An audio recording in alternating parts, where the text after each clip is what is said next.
My dear students and my dear viewers, me Siba Prasad Chakraborty, assistant teacher, Sudarshanpur, Darika Prasad Uccha Vidya Chakra, again in your online class. And as you, the students of class 12, requested time and again to have some e-classes for you, here in the very beginning of the session, your school has arranged for the e-class. So during this lockdown period, you do with the studies that you can sitting at home. And it is also true that you cannot have the taste of a classroom teaching, as we are not also getting.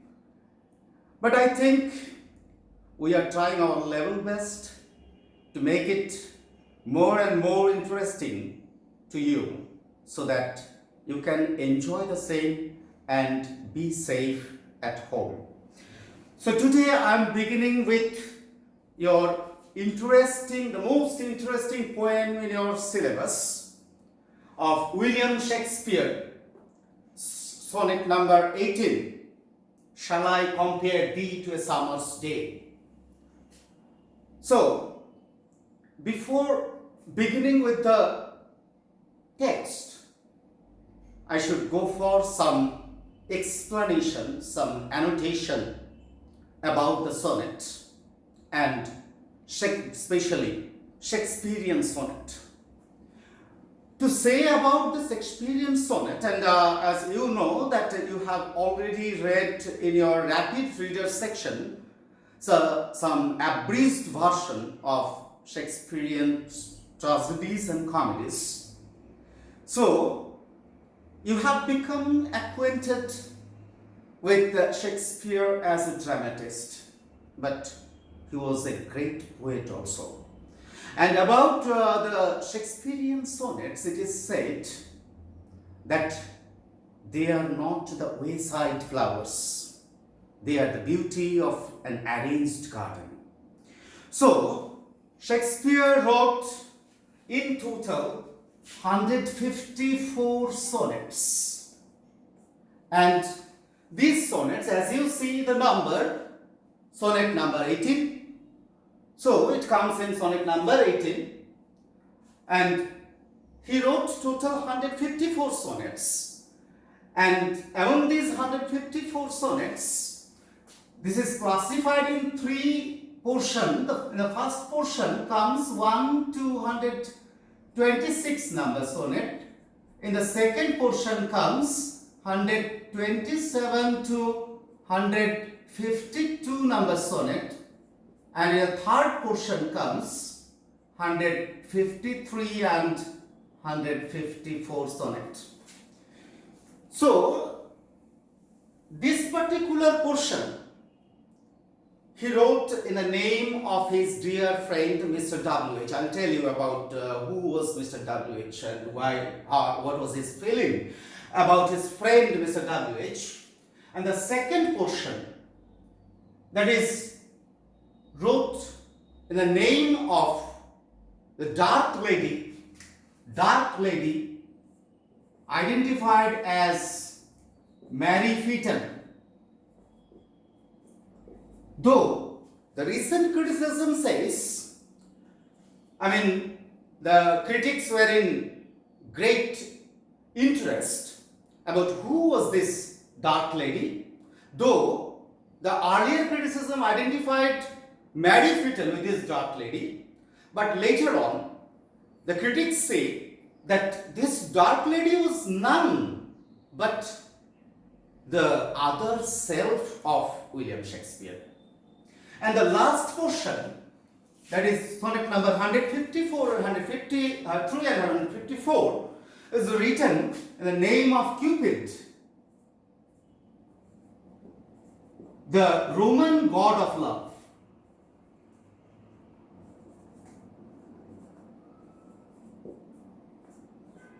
The Roman god of love.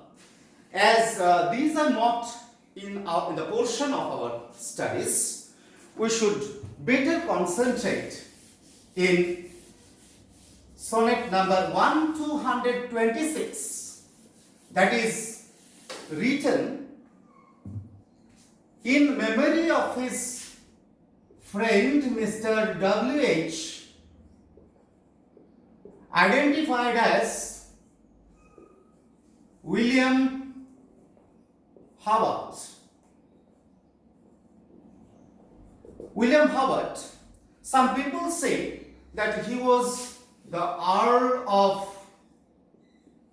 Southampton,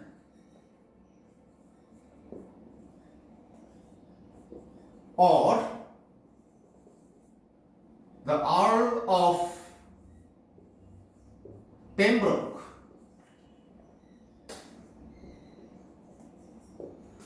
So, this was the mission of William Shakespeare primarily, to immortalize his friend William Howard and his friendship. And as the question of immortalize or immortality comes, naturally comes the question of mortality. So many great poets, though in their pain, they invoked death, like that of our great poet Rabindranath Tagore. He once said, "Maron jetu mam shamo saman," কিন্তু তারপরেই তিনি আবার বলছেন, "মরিতে চাহি না আমি সুন্দর ভুবনে." So sometimes the poets are invoking God, that death is all curable. Death is only this can save me from all pain. But there is again the desire to become the immortal, to be in this beautiful planet. And there we can mention about a great chant, a great shloka in Sanskrit. Om Ashato Ma Shadgamaya, Tamoso Ma Jyotirgamaya, Mrittur Ma Amritan Gamaya, Om Shanti, Om Shanti, Om Shanti. So, there is a desire again to go to that Amrita Lok, to dwell in that universe where it is all beautiful. So, again I am coming back to our study, that is sonnet number 18. In Shakespearean sonnets, as I compared it with that of the Shakespearean drama, I told you that as you read in your rapid reader section. So, in Shakespearean sonnet, we can have some characters. One is the poet himself, and the second one is obviously his friend. And as you have already come to know about his name, is Mr. W.H. William Howard. And obviously there is a third character, that is time. So, these two were mortal, but time, this is, as we cannot restrict the wheel of time, we time and again put our finger, our ineffectual finger, on that wheel of time to make it stand still. But we fail, we as common people, common person, we fail, but Shakespeare did not. So, Shakespeare in his sonnet immortalized not only his friend, but he immortalized his creation and his friendship. So, as the sonnet pattern goes, sonnet writing began with the Italian writer Petrarch.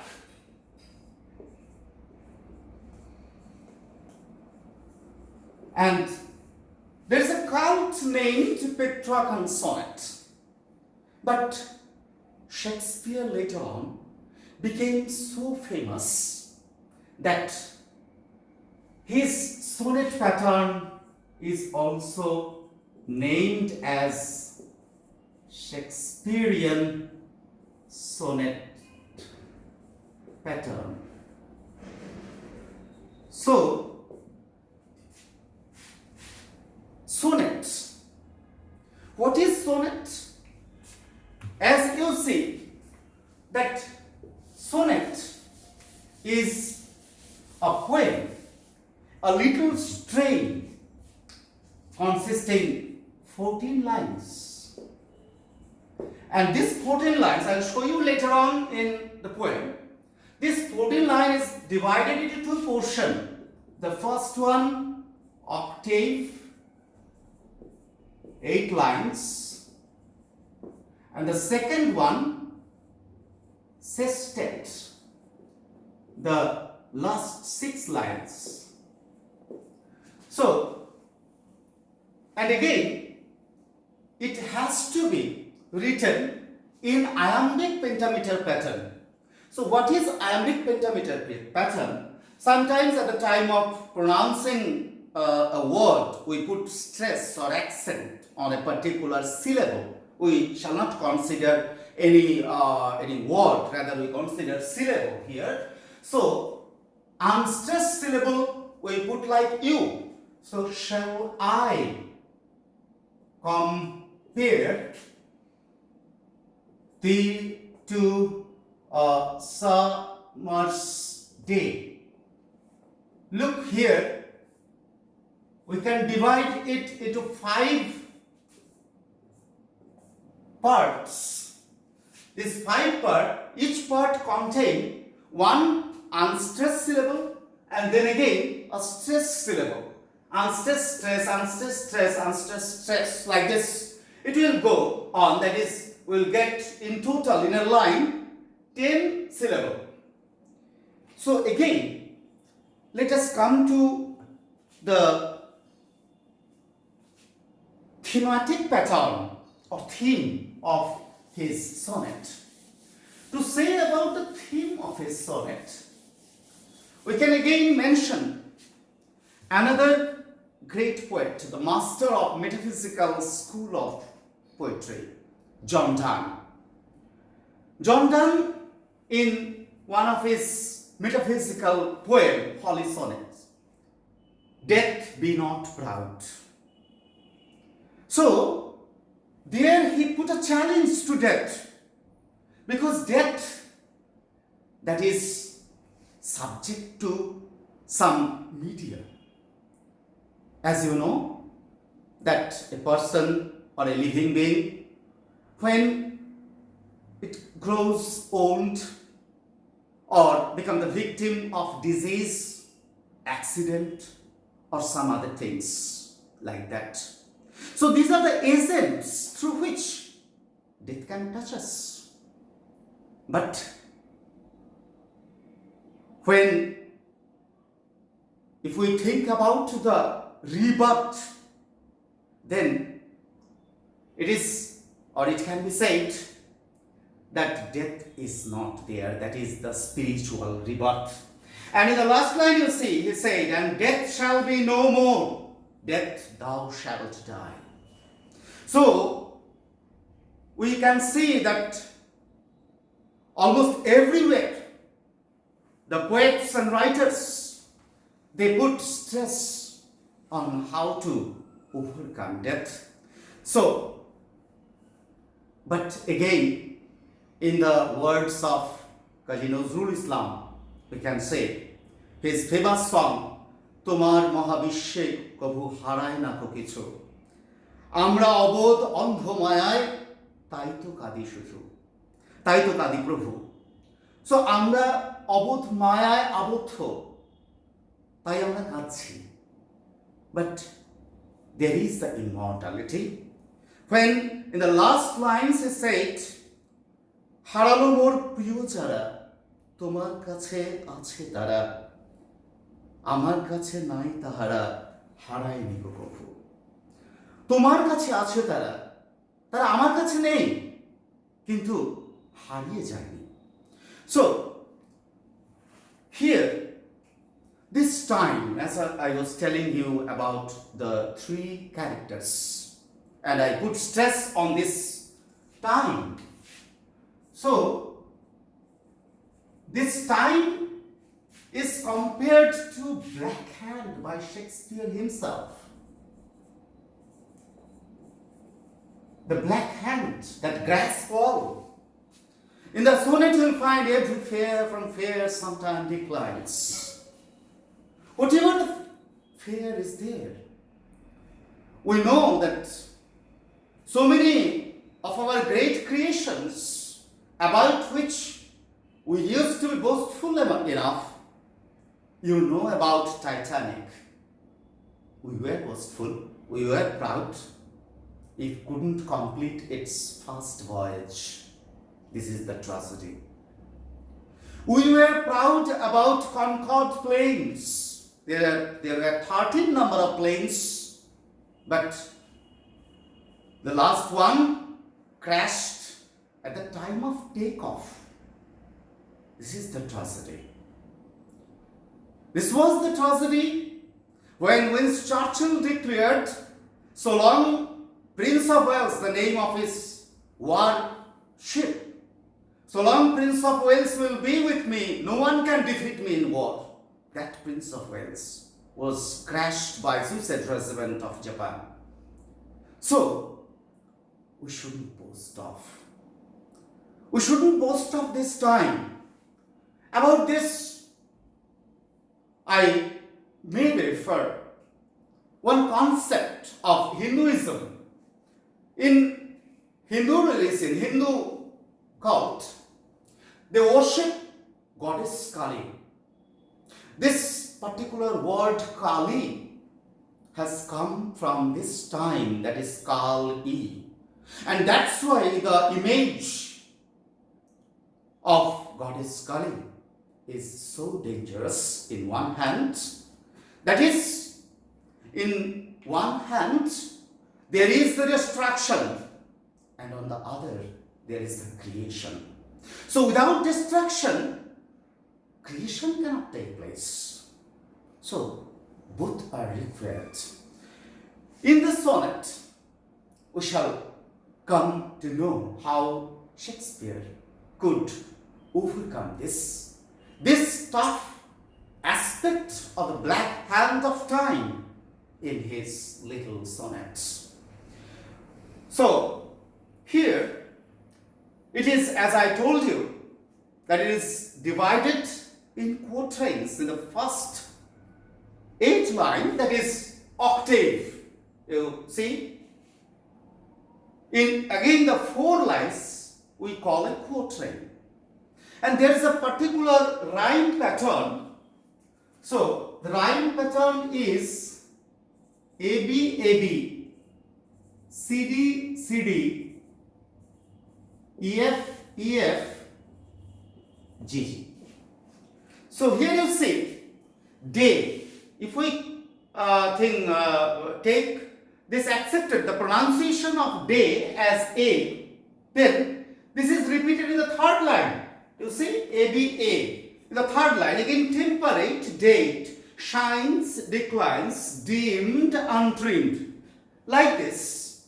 It will change in the next portion. That is, it changes in the next portion. Shines, declines, dimmed, untrimmed.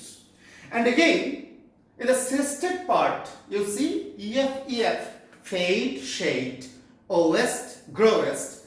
And this is the speciality of Shakespearean sonnet, that is the last 2 lines, that is called this 2 rhyming couplet, that is called heroic couplet.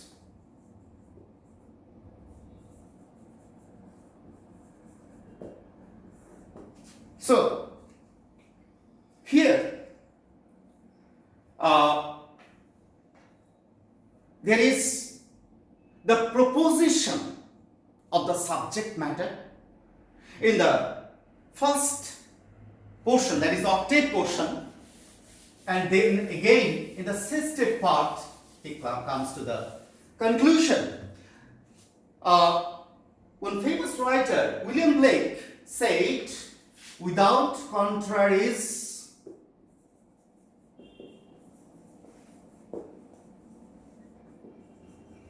there is no progression.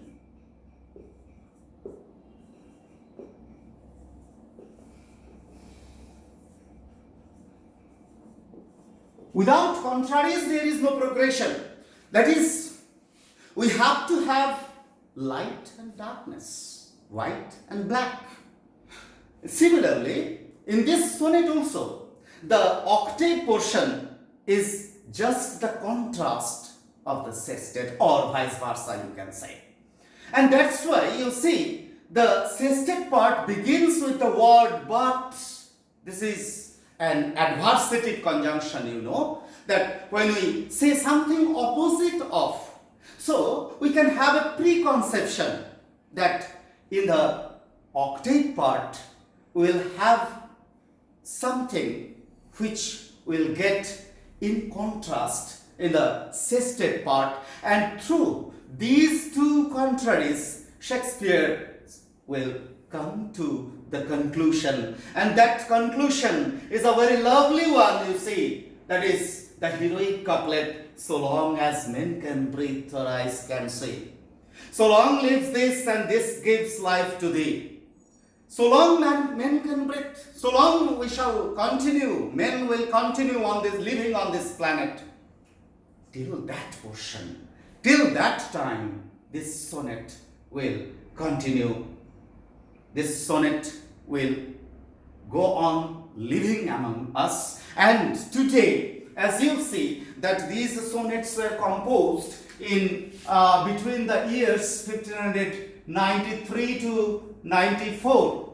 And now, it is more than 4 centuries.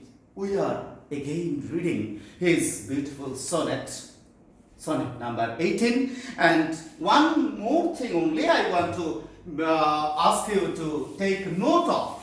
That is, apart from this sonnet number and the beginning as the title, Palgrave, in his The Golden Treasury,